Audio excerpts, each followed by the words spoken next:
I was a baby, my parents always told me, don't look out the window at night. I always asked them why, but they would just shrug it off with a creepy smile. As I grew older, I stopped questioning it, but I just never could have guessed the horrifying secrets my parents were hiding.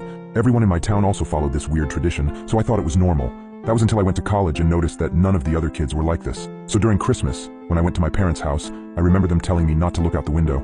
I gave them a smile and a small chuckle before telling them I wouldn't. However, curiosity struck me the moment they left the room. As I lay in the dark, I came to a decision. I was going to look out of the window. Just as my hand came to the sheer white curtain of the guest room, I paused. My mind flashed to that one time when I was 12. My parents were talking in the kitchen. I was home with the flu and was about to make my way to the sink for some water, but I stopped at the doorway.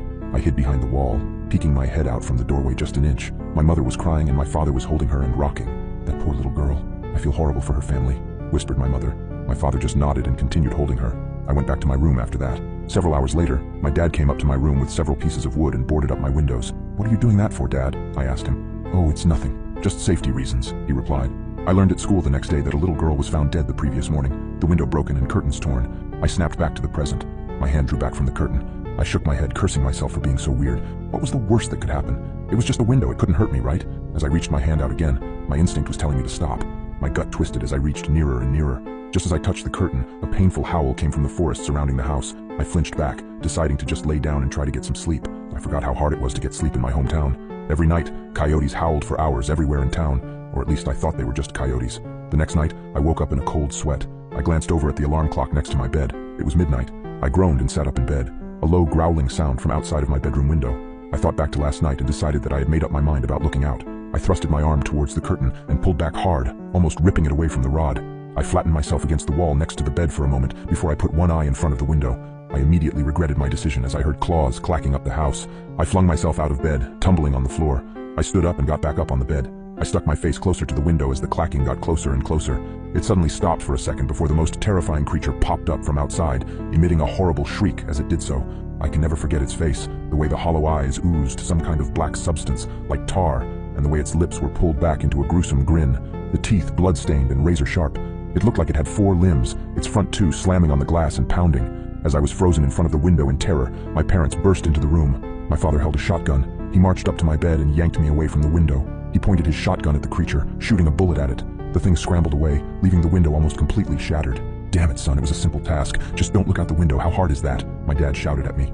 I wasn't processing his words. I was sitting on the floor, arms and legs splayed everywhere in utter shock.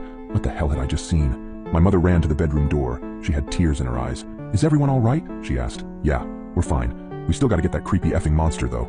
Nathan, get up. We got some work to do, my dad said. I got up as soon as I could. My dad thrust the shotgun into my arms and marched downstairs. He opened the basement door and descended, coming back with a machete and some kind of spray bottle. He sprayed the liquid onto the machete before walking to the front door and wait. Dad, what are you doing? I asked, confused. I was just traumatized, and now my dad is waiting at the door, machete in hand like he was about to kill someone. Instead of a response, my dad just hushed me. The house was quiet for several seconds before a loud banging and howling came at the front door. We heard a rip, and we knew the screen door was no more. The wood of the interior door started to splinter, and I took a few steps backward. My dad glared at me. Nathan, now is not the time for this.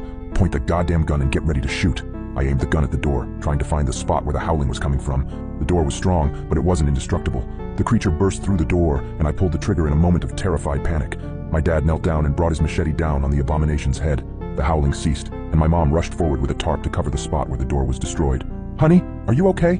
My mom asked for the second time that night. She came up to me and kissed my cheeks, as if to make sure I was still there.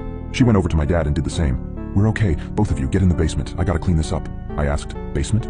Why the basement? Everything was going by at the speed of light, and I couldn't help but question everything that was happening at the moment. Let's just get in the basement. Your father needs to clean up, my mom said, grabbing my arm and pulling me to the basement. We sat on the couch down there for what seemed like hours before my dad came in and put the machete up. He sat on the chair in front of us with an exhausted sigh. The 3 of us sat in silence for a few minutes. In that time span, my brain was able to come up with a coherent sentence. Dad, what was that thing? He just looked up at me, eyes dark, and said, Where do you think that howling came from?